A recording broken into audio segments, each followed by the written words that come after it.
Even আমি আমাদের রাজের যে সিনেমাওয়ালা আই অ্যাপ্রিসিয়েট ইট, এবং ইট ইজ আজকে কিন্তু আপনি ভাবতে পারেন না যে একটা ওটা কিন্তু চ্যানেলে যায় না, যে কারণে ওইটা ভিউশিপ আর এটার সাথে তুলনা করা যাবে না।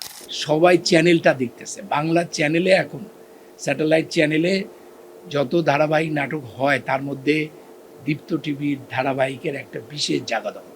তো এখন যেটা আমার কাছে মনে হয়েছে যে খুশবু কি আসলেই এতটা জনপ্রিয় হয়ে উঠেছে বাংলাদেশে, কিন্তু আমি আসলে দেখলাম অনলাইনে ইউটিউবে তার ভিউয়ারশিপ খুব বেশি না, 1,20,000 ভিউ। তাই 1,20,000 তো এত কোটি মানুষ আমরা এত চিনে পাবে। পরে দেখলাম যেই বাড়িতে যাই যেখানেই যাই আসলে সবাই চ্যানেলটা দেখতেছে, বাংলা চ্যানেলে এখন স্যাটেলাইট চ্যানেলে যত ধারাবাহিক নাটক হয় তার মধ্যে দীপ্ত টিভির ধারাবাহিকের একটা বিশেষ জায়গা দখল করতেছে, এবং এইটা আরও প্রমাণিত হলো এই দীপ্ত টিভিতে কাজ করে এই কাজটি করতে এসে। এবং তাতে করে দেখলাম আসলে অনেক বাড়িতে আছে তারা অনলাইন দেখে না, তাদের হাতে স্মার্টফোন নাই, অনেক ফ্যামিলি আছে, মধ্যবিত্ত আছে, নিম্ন মধ্যবিত্ত আছে, টেলিভিশনটা আছে সবার। সো দীপ্ত টিভির এই নাটকটি সাধারণ মানুষ দেখছে, এটা আমি বলতে পারি। আর ধারাবাহিক নাটক তো খুব গুরুত্বপূর্ণ একটি বিষয় আর কি। তো আমি একসময় 1 ঘন্টার কাহিনী চিত্র নিয়ে আন্দোলন করেছি, এখনও করছি। আমি সবসময় বলি 1 ঘন্টার কাহিনী চিত্র আমাদের চলচ্চিত্রের অনুপ্রেরণা, এবং এটা খুবই ভালো। অনেক লোক আছে সিনেমা দেখে না, নাটক দেখে। আমাকে সিএনজি একজন ভদ্রলোক ইসলামিক, উনি বলে আমি নাটক দেখি, আপনার নাটক দেখি, আমি সিনেমা দেখি না। ভালো কথা, এটা তার ব্যক্তিগত ব্যাপার। কিন্তু এই যে ধারাবাহিক নাটক, এই ধারাবাহিক নাটকটা যদি না থাকে আজকে আমাদের দর্শক, যেটা ধারাবাহিক নাটক দর্শকটা এখন নাই, কমে গেছে। ধারাবাহিকের দর্শকটাকে আমি আসল দর্শক বলি, কারণ এইটাকে আমি বলি গড় দর্শক। এরা প্রতিদিন দেখে।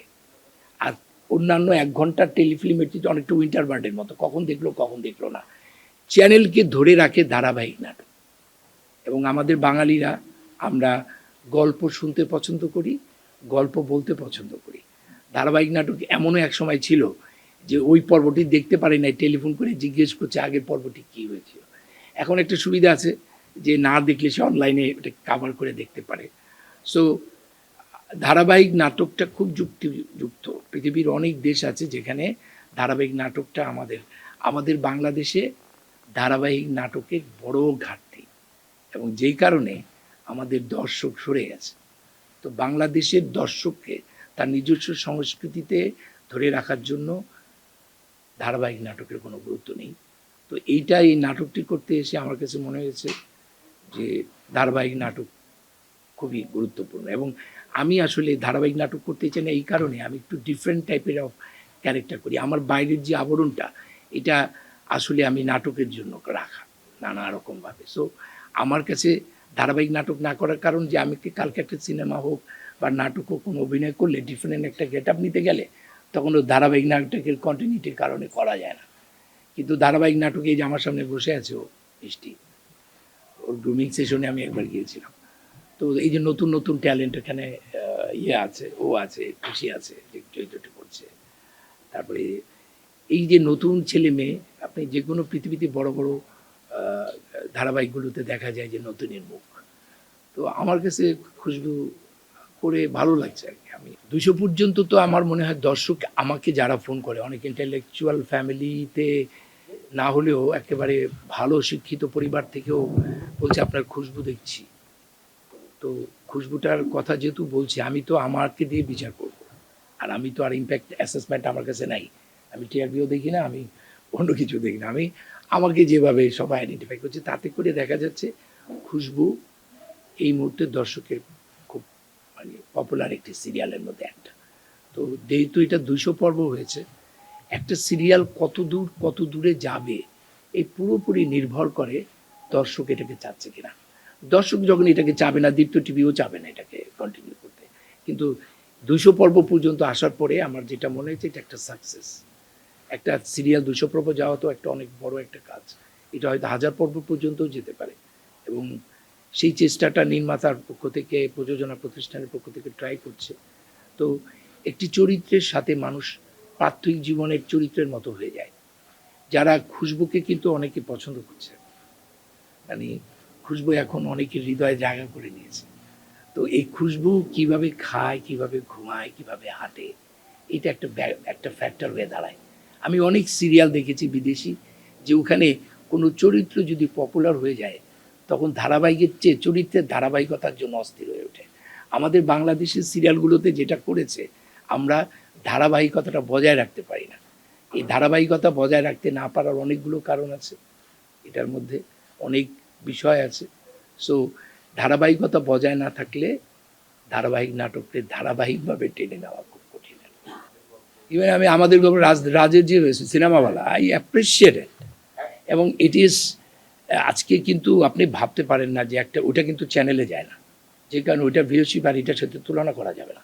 আমি আবারও বলি, এইটার যে দর্শক সেটা স্যাটেলাইট টেলিভিশনের দর্শক, এবং এইটা প্রচুর দর্শক দেখছে, প্রচুর।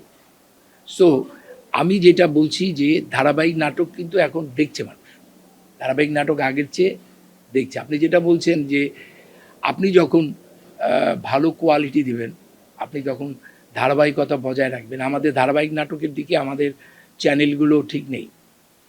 এমনও একটা চ্যানেলে একটা ধারাবাহিক নাটক 2000 পর্ব হবে, দেখা গেছে চ্যানেল ভয় আছে যে আমি 2000 পর্ব পর্যন্ত থাকবো কিনা, আমি কেন ওই জায়গাটায় যাব, এরকমও হয়েছে। সো আমার মনে হয় 2000 পর্ব দিতে গেলে যেই ধরনের একটি ইনভেস্টমেন্ট, যেই ধরনের একটি ধারাবাহিকতা, সবার যেই ধরনের সাপোর্ট দরকার, সেই প্রযোজনা সংস্কৃতির জায়গায় আমরা পৌঁছাতে পারিনি।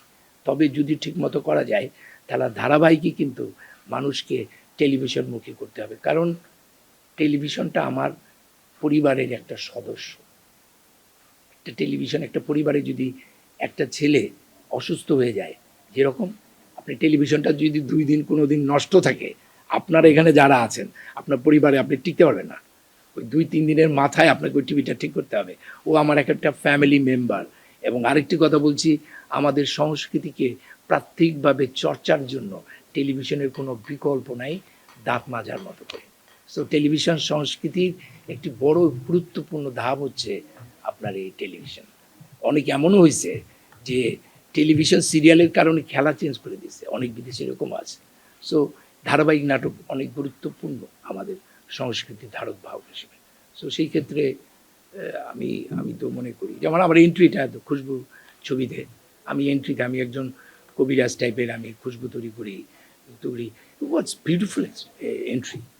আমার কাছে ওটা মনে হচ্ছে আমি একটা নামাজ পড়ে শুরু করছি, তাই না? আমি আমার সংস্কৃতির মধ্যে যা আছে আমি কেন সেগুলো প্রকাশ করব না?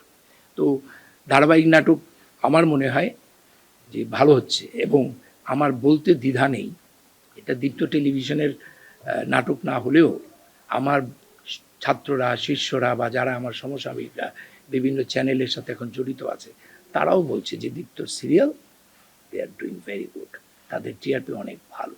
এটার কারণ হচ্ছে, যখন এই চ্যানেলটি শুরু হয়নি তখন একদম আমার এখানকার যে দীপ্ত টিভির যে জাহিদ ভাই কাজী, আমাদের যে উনি ব্যবস্থাপনা পরিচালক, এবং উনি প্রথম থেকে ছিলেন, এবং আমি একটা অভিনেতাদের একটা ওয়ার্কশপ করিয়েছিলাম 1 মাস, যারা পরবর্তীতে করে। সো আমি তখন থেকে দেখেছি যে ওনাদের প্ল্যানের মধ্যে ধারাবাহিকতাটা ছিল, ওনারা একটা ধারাবাহিক নাটকের প্রতি যুক্ত ছিল, যে না, ধারাবাহিক নাটক দিয়ে আমাকে দর্শকদেরকে ধরতে হবে, সেই জায়গাটা। কিন্তু সেটা যে পরিপূর্ণভাবে হচ্ছে আমি যেটা বলবো না, সেটা পরিপূর্ণতার জন্য বাজেট একটা বড় অন্তরায় হচ্ছে ডেইলি সোপের বাজেট। সো আমরা ব্রেক ইভেন পয়েন্ট অ্যানালাইসিসই করি না। একটা ধারাবাহিক নাটকের 100 পর্ব বা 500 পর্ব থেকে ব্রেক ইভেন হবে, no profit no loss condition হবে।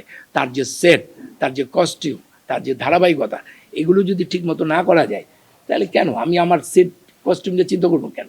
এগুলো ঠিক করতে হবে, তাহলে আমাদের ধারাবাহিক নাটকগুলো আরও ভালো হবে।